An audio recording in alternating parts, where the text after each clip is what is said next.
బాబా ఇట్లా అంటే ముంగట చూపెట్టు నేను మాట్లాడుతాను గంత దూరం ఇట్లా పట్టుకోగట్లే. నమస్తే, జై శ్రీరామ్, భారత్ మాతాకి జై, వందే మాతరం. యూట్యూబ్ మిత్రులందరికీ శుభ మధ్యాహ్నం. నేను మీ విలాసాగరం రమేష్. మాది ఉమ్మడి కరీంనగర్ జిల్లా, జగిత్యాల నుండి కరీంనగర్ రూట్ లో Maruti showroom opposite teachers colony, Dharur, Telangana. ఈ రోజు 5 మార్చి 2024 సోమవారం. ఈ రోజు వీడియో ఇస్తున్నా. ప్రెసెంట్ ఇప్పటి వరకు నేను 1000 కిలోమీటర్లు వచ్చిన ఢిల్లీ నుండి. ఈ రోజు నైట్ జగిత్యాలలో ఉంటా. నాగ్పూర్ నాకు ఇంకా కరెక్ట్ 100 కిలోమీటర్ దూరంలో ఉన్నా. మధ్యప్రదేశ్ మహారాష్ట్ర బార్డర్ ఇది. ఈ బార్డర్ లో ఉన్నా. ఆల్రెడీ మా 3 వెహికల్స్ నా ముంగట ప్రయాణం చేస్తున్నాయి. నేను లాస్ట్ లో ఉన్నా. ఆ ముంగట ఫారెస్ట్ లో ఒక అమ్మవారి టెంపుల్ వస్తే అక్కడ ఆగి అమ్మవారి దర్శనం చేసుకొని స్టార్ట్ అయినా. ఈ వీడియో ఎందుకు చేస్తున్నా అంటే వీడియో ఖచ్చితంగా షేర్ చేయరి. చాలా మంది డ్రైవర్లకు ఉపయోగపడుతుంది. కొంతమంది హౌస్ డ్రైవర్స్ కూడా ఉంటారు, కొంతమంది ట్రావెల్స్ తిప్పుకునే డ్రైవర్స్ ఉంటారు. ఎందుకంటే మనల్ని ఏమన్నా చేయాలని మన శత్రువులు ఏమన్నా అనుకుంటే మనం దాంట్లో ఉట్టిగానే దొరికిపోయి మన జీవితం ఖరాబ్ అయ్యే అవకాశాలు కూడా చాలా ఉన్నాయి. ఈ మధ్య కాలంలో మన ఉమ్మడి ఆంధ్రప్రదేశ్ లో రోజు ఛానళ్లలో, ప్రతి టీవీ ఛానల్లో రోజు ఒక న్యూస్ చూస్తున్నాం. ఒక మహిళ సంచిలో గంజాయి దొరికిందని, ఒక కార్ల బానెట్ లా పడితే బానెట్ల 50 కిలోల 20 కిలోల 30 కిలోల గంజాయి దొరికిందని, ఒక బస్ స్టేషన్ లో ప్రయాణించే 2 బ్యాగులు చెక్ అయితే వాళ్ళ దగ్గర డ్రగ్స్ గంజాయి దొరికిందని, ఇట్లా రోజు ప్రతి ఛానల్లో న్యూస్ వస్తుంది. సో దానివల్ల అవగాహన కోసం ఈ వీడియో మీకిట నేను ఈ వీడియో చేసింది కరెక్టే అనిపిస్తే మాత్రం షేర్ చేయరి. ఒక్కళ్ళకన్నా ఈ వీడియో ఉపయోగపడుతుందని నా ఉద్దేశం. మనం ఎప్పుడైతే తెలంగాణ ఆంధ్ర విడిపోయిందో 2014 నుంచి 2016-17 వరకు అటు ఆంధ్రప్రదేశ్ లో గానీ ఇటు తెలంగాణలో గానీ గంజాయి గానీ ఈ డ్రగ్స్ గానీ చాలా తక్కువ వినబడుతుండే. ఎప్పుడో 6 నెలలకో 3 నెలలకు ఒకసారి న్యూస్ ఛానల్లో కనబడు. కానీ ఇప్పుడు ప్రతి రోజు డ్రగ్స్ గురించి న్యూస్ వస్తుంది. ఈ మధ్య కాలంలో మా జగిత్యాలకు సంబంధించిన కూడా స్కూల్ పిల్లలకు వాళ్ళకు గంజాయి డ్రగ్స్ అలవాటు చేసిరనే విషయం గురించి కూడా 2-3 రోజుల నుంచి న్యూస్ ఛానళ్లలో వార్త వచ్చింది. అది ఎంతవరకు నిజమో మనకు కూడా ఐడియా లేదు, కానీ వార్త వచ్చింది కాబట్టి నేను చెప్తున్నా. సో మనం ప్రయాణం చేసేటప్పుడు సపోజ్ ఇప్పుడు నేను ఒక పెద్ద కస్టమర్, ఒక బిల్డర్ దగ్గర నేను డ్రైవర్ గా జీతం ఉన్నా. ఆ సారు ముంబైకో ఢిల్లీకో ఎటన్నా ప్రయాణం, బెంగళూరుకో ప్రయాణం చేసేది ఉంటే ఆ సారు నేను హైదరాబాద్ లో ఎయిర్పోర్ట్ లో దించడానికి హైదరాబాద్ సిటీ నుంచి కానీ కరీంనగర్, వరంగల్, నిజామాబాద్ ఎక్కడెక్కడికి వెళ్ళో అందరూ హైదరాబాద్, శంషాబాద్ ఎయిర్పోర్ట్ కు పోతా ఉంటాం. పోయేటప్పుడు మన ఎంబడి మన సార్ ఉంటాడు కాబట్టి మనం ఎక్కడ బండి ఆపం, చక్కగా తీసుకుపోతాం. సార్ను ఎయిర్పోర్ట్ లో దించేసి రిటర్న్ వస్తా ఉంటాం. రిటర్న్ వచ్చేటప్పుడు చాలా మంది ఎంటేస్తారు కాబట్టి మనకు డ్రైవర్లందరికీ ప్రతి ఒక్కళ్ళకి ఆశ ఉంటది. వాళ్ళని ఎక్కించుకొని పోతే 10 రూపాయలు వస్తాయి, 100 రూపాయలు ఏమో చాయ్ పని ఖర్చులు వెళ్తాయి అని ఉద్దేశంలో ప్రతి ఒక్క మనిషి డబ్బుకు ఆశపడి రోడ్డు మీద వాళ్ళన్నా చేతి ఆసి లిఫ్ట్ అడగంగానే వాళ్ళ దగ్గర బ్యాగులు ఉంటాయి. మనం అవన్నీ ఏం పట్టించుకోక ఎక్కడ దాకా అడగంగానే వాళ్ళు నేను ఇలా బస్ స్టాండ్ కాడ డ్రాప్ అయిపోతా అన్న 500 ఇస్తా, మనం 1000 అడుగుతాం, వాళ్ళు 500 అంటారు, 300 అంటారు, ఇంతకు సెట్ చేసుకొని ఎక్కించుకొని పోతాం. మనది కమర్షియల్ వెహికల్ అయితే ఒకవేళ అతని దగ్గర ఏమన్నా మారణాయుధాలు కానీ ఏమన్నా ఇల్లీగల్, ఇప్పుడున్న ఎలక్షన్ కోడ్ మూమెంట్ ఉంది కాబట్టి ఇల్లీగల్ డబ్బులు కానీ డ్రగ్స్ కానీ ఏదన్నా గంజాయి కానీ దొరికితే మన బండి గిట్ట ఎల్లో బోర్డు అయితే మనం సేఫ్. ఎందుకంటే కమర్షియల్ బండి కాబట్టి చట్టం కూడా, నేను ట్రావెల్స్ బిజినెస్ సార్, అతడు రెంట్కు నా బండి తీసుకుంటే నేను రెంట్కు పోయినా అతడు బ్యాగులో ఏం తెస్తున్నా నాకు తెలియదు కదా అని మనం ఫైట్ చేయొచ్చు. కానీ అదే మనం ఒక ప్రైవేట్ వాహనంలో గిట్ట మనం మన ఓనర్ కోసం పనిచేసే బండి, పర్సనల్ వెహికల్ ఉండి మనం డ్రాప్ చేయడానికి పోయి రాంగా ఆ ఎయిర్పోర్ట్ లోనే ఎక్కిండు కదా, ఈ గిన్నె శంషాబాద్ బస్ స్టాండ్ లోనే దిగుతాడు, 500 ఇస్తా అంటుండు, ఏమైతుంది దించితే 500 వస్తే 5 నిమిషాల్లో 500 జంపాయించిన ఉన్నాయితా. అవి మనకు దేనికో ఖర్చులకు ఉపయోగపడుతుందని ఆలోచన కొద్ది మాత్రం ఎక్కించుకుంటే మాత్రం 500 కాడ మీరు మీ లైఫ్ మొత్తం ఖరాబ్ చేసుకునే పరిస్థితికి వస్తుంది. ఎందుకంటే మనం చిన్న ఫ్యామిలీస్ లో నుంచి వచ్చిన వాళ్ళం. చాలా మంది డ్రైవర్లు అంటేనే మిడిల్ క్లాస్ నుంచి కింది స్థాయి వాళ్ళే ఉంటారు ఎక్కువ శాతం. వాళ్ళు ఏదో బతుకుదరి కోసం సిటీలలో పోయి డ్రైవర్ పని చేసుకొని బతుకుతూ ఉంటారు. ప్రతి ఒక్క వ్యక్తి డ్రైవర్, అది ఎంత చిన్న బండి అయినా, ఆటో కానీ, లారీ కానీ, బస్సు కానీ, ఏదైనా కానీ, మనం ఏదన్నా వెహికల్ మీద మనం మన ఓనర్ దగ్గర మనం సాలరీ బేస్ జీతం ఉన్న బండి దగ్గర మనం పనిచేసే ప్రైవేట్ వెహికల్ అయితే మాత్రం పొరపాటున కూడా ఎక్కడి నుంచి అన్నా మీరు ప్రయాణం చేసేటప్పుడు మీ ఓనర్ డ్రాప్ చేసిన తర్వాత రిటర్న్ ఇంటికి పోయేటప్పుడు మాత్రం ఎవరిని దయచేసి ఎక్కించుకోకుర్రి. ఎక్కించుకుంటే మాత్రం అతడు కరుడు కట్టిన నేరస్తుడైన ఉండొచ్చు, లేకపోతే తీవ్రవాది అయిన ఉండొచ్చు, లేకపోతే అతని దగ్గర గంజాయి కానీ, లేకపోతే డ్రగ్స్ కానీ, లేకపోతే ఏదైనా మారణాయుధాలు కానీ, లేకపోతే అతని దగ్గర ఏదైనా ఎలక్షన్ కు సంబంధించిన బస్సులల్లో కార్లలో మనకు పలానా బండ్లే మనం ప్రయాణం చేస్తే దొరకబడతారని మన బండ్లు ఎక్కి అక్కడి దాకా డ్రాప్ చేస్తే నీకు 1000 ఇస్తా 2000 ఇస్తా అని చెప్పేటోళ్ళు కూడా ఉంటారు. సో దయచేసి ఎవరైనా మీరు ఎక్కడి నుంచి అన్నా ఎక్కడికన్నా ప్రయాణం చేసేటప్పుడు, ఇప్పుడు నాకు తెలిసి విజయవాడ నుంచి హైదరాబాద్కు చాలా బిజినెస్ జరుగుతూ ఉంటుంది. రోజుకు చాలా ప్రైవేట్ వెహికల్స్ ఎల్బీ నగర్ చౌరస్తాలో అక్కడ పెట్టుకొని ఉంటారు. మనం విజయవాడ పోయే రూట్లో ప్లస్ విజయవాడ నుంచి హైదరాబాద్ వచ్చే రూట్లో కూడా చాలా వెహికల్స్ పెట్టుకొని ఉంటారు. అందులో 90% వైట్ ప్లేట్ బండ్లే ఉంటాయి, ఓన్లీ 10% ఎల్లో బోర్డ్ బండ్లు ఉంటాయి. మీరు పొరపాటున గిట్ట ఎవరన్నా ఎక్కువ శాతం తెలంగాణకు వచ్చే గంజాయి మొత్తం ఆంధ్రప్రదేశ్ ఒరిస్సా బార్డర్ నుంచి వస్తుంది. అది దాని మీద చాలా మంది నిఘా ఉంది.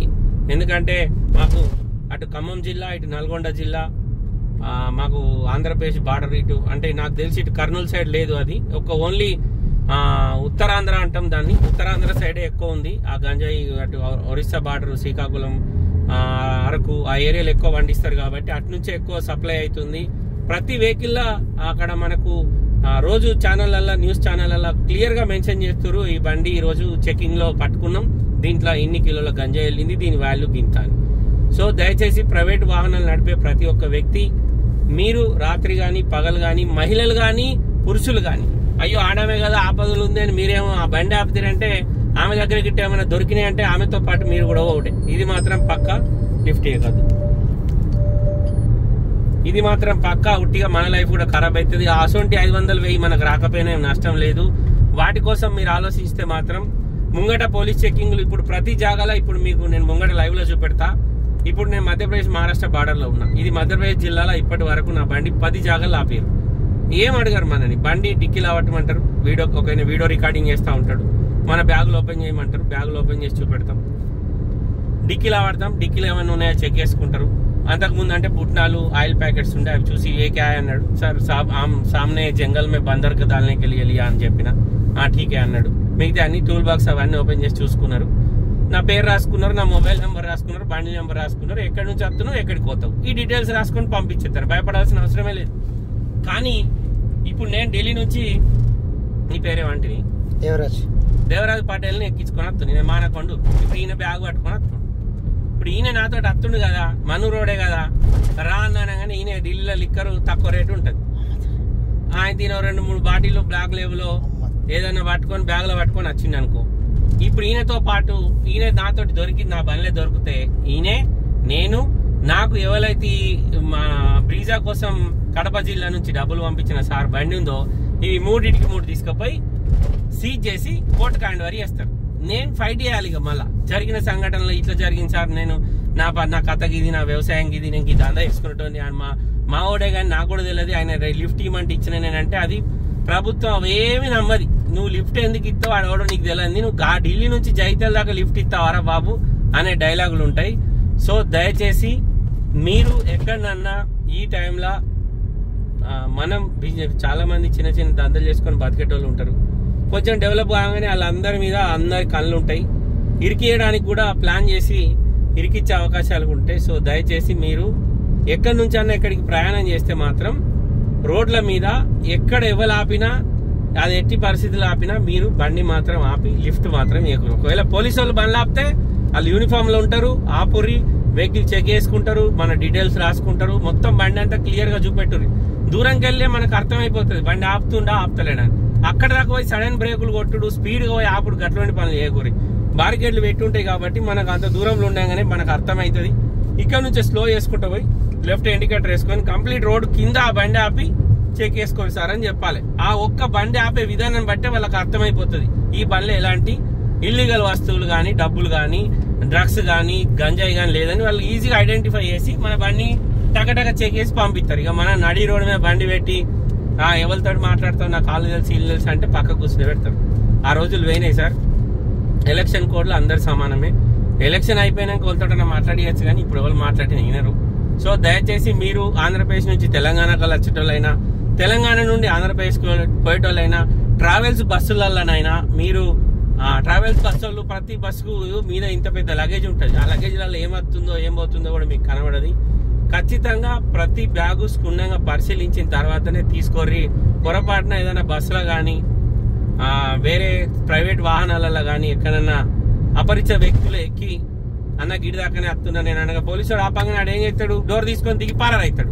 దాని లోపల ఉన్న బ్యాగ్ పోలీసు వాళ్ళు వచ్చి చెక్కేసరికి గంజాయి దొరుకుతుంది. అప్పుడు పోలీసు వాళ్ళు ఏం చేయరు, బాబు నర్రా బాబు స్టేషన్కి అంటారు. అంతే సార్ ఆడవడం నాకు తెలియదు సార్, లిఫ్ట్ ఇచ్చినంటే చాలా నీ దోస్తేనే గట్ట అంటే 2 దవడ నుంచి అడతాడు, తీసుకుపోయాడ కూర్చోబెట్టి ఇక పంచనామా స్టార్ట్ అవుతుంది. అవి అట్లుంటాయి, రోజులు అట్లున్నాయి. దయచేసి ఎవరైనా కానీ మీరు ఎవరికైనా లిఫ్ట్ ఇచ్చే ముందు 1-2 సార్లు ఆలోచించుకొని ఆ వ్యక్తులు అవతల వ్యక్తులను మనం వాళ్ళకి ఏదో సాయం చేయబోతున్నాం, మనకు పుణ్యం అవుతుంది మాత్రం దయచేసి అనుకోకర్రి. అన్ని జాగాల పుణ్యం కాదు, పుణ్యంతో పాటు ఇంకోటి కూడా వస్తుంది, అప్పుడు మనం బలైతాం. అందుకోసం ఇప్పుడు ఇది బార్డర్ చెక్ పోస్ట్, ఇవి ఇక్కడ బారికేడ్లు పెట్టిరు. ఇప్పుడు బండి ఆపితే నేను ఖచ్చితంగా ఆపాలి. వాళ్ళు నీడ కూర్చున్నారు, వాళ్ళు ఆపుతలేరు ఎండలా, నేను సపరేట్గా వెళ్ళిపోతున్నా. ఇక్కడ దాకా మధ్యప్రదేశ్ బార్డర్. ఇప్పుడే మధ్యప్రదేశ్ ఆర్టీఏ చెక్ పోస్ట్ దాటినా ముంగట మహారాష్ట్ర చెక్ పోస్ట్ వస్తుంది. అందుకోసమే ఈ వీడియో చెప్తున్నా సార్, ఈ వీడియో షేర్ చేయరు. ఎందుకంటే ఈ మధ్యకాలంలో ప్రతి ఒక 2-3 రోజులకు ఒకసారన్నా మనం ఖచ్చితంగా న్యూస్ ఛానళ్లలో విన్ని ఇంత దొరికింది అంత దొరికింది. నిన్నగా మొన్న మన విశాఖపట్నంలో కూడా పెద్ద అది కంటైనర్లలో అంటే సముద్రంలో వచ్చే కంటైనర్లలో కూడా డ్రగ్స్ దొరికిందని వార్తలు వస్తున్నాయి. డ్రగ్స్ ఎట్లా అయిపోయిందంటే మన ఉమ్మడి ఆంధ్రప్రదేశ్లో భయంకరంగా దీన్ని కంట్రోల్ చేయలేని పరిస్థితికి వచ్చింది. ఎవరు డ్రగ్స్ తెత్తుండు, ఏ పిల్లలకి ఇత్తురుగా 10th క్లాస్ చదువుకున్న చిన్న పిల్లల జీవితాలతో కూడా ఆడుకోబడుతుంది. మీ ఇంట్లో కూడా పొరాలు ఉంటారు కదా అరబై, ఏం మనుషులు మీరు, ఎన్నో దందాలు ఉన్నాయి చేసుకుందామంటే. ఇట్లుంది సార్ పరిస్థితి మన దేశంలో. ఒక పంజాబ్ను తయారు చేసేటట్టున్నారు మన తెలంగాణను. సో దయచేసి ఎవరైనా ఎక్కడన్నా ఎవరికైనా లిఫ్ట్ ఇచ్చే ముందు జాగ్రత్త సార్. మీరు లిఫ్ట్ ఇచ్చిన వ్యక్తి జెన్యూనా కాదా అనేది ముఖం మీద రాసి ఉండదు. అందుకే ఆ 10 రూపాయలు 20 రూపాయల కక్కుర్తి వాడి మీ లైఫ్ ఖరాబ్ చేసుకోకూరి. ఆ పైసలు మనకు రాకపోయినా నష్టం లేదు. మిమ్మల్ని నమ్మి ఒక ఓనర్ మీకు నెలకు 30,000 20,000 జీతం ఇచ్చి మిమ్మల్ని పెట్టుకున్నాడు. ఆయన నమ్మకాన్ని కూడా ఖరాబ్ చేయకూరి. వాడోడో 200-300 ఇస్తారని మీరు ఆ 20 లక్షలు 10 లక్షల కార్ల వాడిని ఎక్కించుకుంటే వాని దగ్గర ఏమన్నా దొరికితే ఆ కారు పోతుంది, మీ నౌకరు పోతుంది, మీరు జైలుకు పోతారు. ఆ ఓనర్ ఏముంది పెనాల్టీ కట్టి వాడు డ్రైవర్ సార్ నాకు సంబంధం లేదని ఓనర్ కారు సీజ్ చేసుకున్న కారును కోర్టు ద్వారా విడిపించుకొని పోతాడు. మీ జాబ్ బిగుతుంది, మీరు జైలుకు పోతారు, మీకు ఇంకోటి జాబ్ కూడా ఇయ్యడు. ఇవన్నీ జరుగుతాయి. సో దయచేసి మీరు డ్రైవర్ అనే వ్యక్తి చాలా జాగ్రత్తగా ఉండాలి. మనం రాత్రులు పగలు తిరుగుతూ ఉంటాం. ఇప్పుడు నేను ఇప్పుడు ఈ ట్రిప్ లో 4 బండ్లు తీసుకొని వస్తున్నాం. మాకు మస్తు జాగాలు ఆపారు. भैया मैं यहाँ तक आता हूँ, भैया वहाँ तक आता हूँ, मैं टोल में काम करता हूँ, मैं टोल ये हमारा ही टोल है, तुम्हें कब तो काम जरूरत पड़े तो हम काम करते, हमारा నెంబర్ ले लो. ఇవన్నీ డైలాగులు ఉంటాయి. ఆ టోలోడు కానీ ఎవడన్నా కానీ నాకు టోల్ తీసుకుంటలేడాడు, నేను ఇయరా బాబు, నేను లిఫ్ట్ ఇచ్చే బండి కాదు, ఇది డిపార్ట్మెంట్ బండి, జావ్ అని చెప్తా అంతే. ఇక మనం మిలిటరీ డ్రెస్ వేస్తాం కాబట్టి మనం చూడగానే నిజంగా డిపార్ట్మెంట్ అనుకుంటాడు. సపరేట్గా బండి చార్జ్ చేసుకుని అవతల పడతాం అంతే. అందుకోసమే క్లియర్గా చెప్తున్నా, దయచేసి డ్రైవర్ మిత్రులారా, మీరు చిన్న చిన్న వాటి కోసం మీ లైఫ్ని ఖరాబ్ చేసుకోకూరి. 500,000 రాకపోయినా ఏం నష్టం లేదు మనకు. ఓసారి ఓనరే ఇప్పుడు ఫ్లైట్ ఎక్కిపోయేటప్పుడు ఓనరే బాబు 500 ఉంచుకొని ఇచ్చిపోయే ఓనర్లు ఉంటారు. అవే అనుకోరి, ఓ లిఫ్ట్ ఇచ్చింది నాకు 500 దొరికినాయి అనుకోరి. అంతే తప్ప లిఫ్ట్ ఇస్తే నాకు పైసలు వస్తాయి అని అనుకొని లైఫ్ ఖరాబ్ చేసుకోకూరి. ఇది 10 మందికి ఉపయోగపడుతుందనే ఉద్దేశంలో ఈ వీడియో చేసిన సార్. ఇక మహారాష్ట్రలో ఎంటర్ అవుతుంది. ఇది మహారాష్ట్ర ఆర్టీఏ చెక్ పోస్ట్. ఇది ఇక్కడ కూడా పోలీసు వాళ్ళు బార్డర్ చెక్ పోస్ట్ లో కూడా వెహికల్స్ ఆపి చెక్ చేస్తారు. ఖచ్చితంగా బండి ఆపాలి, మన బాధ్యత అది. ఆపినప్పుడు ఆపి చెక్ చేసిన తర్వాత వాళ్ళు పొమ్మంటారు. మన దగ్గర ఎలాంటి మిస్టేక్ లేకపోతే, మన దగ్గర ఏమైనా తప్పులు పెట్టుకొని మనం ఆపకుండా పారిపోతే ఇక్కడ నుంచి కిలోమీటర్ దూరం పోయే లోపే ఇంకొక బ్యాచ్ ఉంటుంది, వాళ్ళకి ఫోన్ చేసి చెప్తారు, 2 నిమిషాల్లో పట్టుకుంటారు. వెనకట్ లెక్క తప్పించుకొని పోయే పరిస్థితి లేదు. దయచేసి ఎక్కడన్నా వెహికల్ చెకింగ్ లో బండి ఆపినప్పుడు మాత్రం తప్పించుకొని పోతా అని మాత్రం అనుకోకుర్రి. బండ్లు ఆపి పేపర్లు చూపెట్టుర్రి, బండి మొత్తం క్షుణ్ణంగా పరిశీలించుకొని ఆల్రెడీ టైం వేస్ట్ అవుతుంది. మనదే ఉంది, మన కార్లోకి వెళ్ళి దిగి డోర్లు తీసి చూపెడితే అయిపోయి. ఓకే సార్, ఇది 10 మందికి ఉపయోగపడే విషయం. మీకు నచ్చితే మాత్రం షేర్ చేయరు, లేకుంటే వదిలేరు. ఓకే సార్, మళ్ళొకసారి అందరికి జై శ్రీరామ్, భారత్ మాతాకి జై, వందే మాతరం, జై హింద్, నమస్తే. ఆ పని చెప్పింది ఇక్కడ చూపెట్టు, పోలీసు వాళ్ళ బారికేడ్ ఒకటి.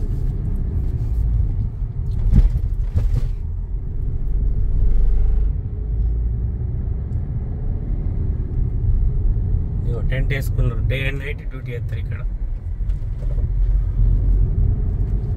చాలా ఇప్పుడు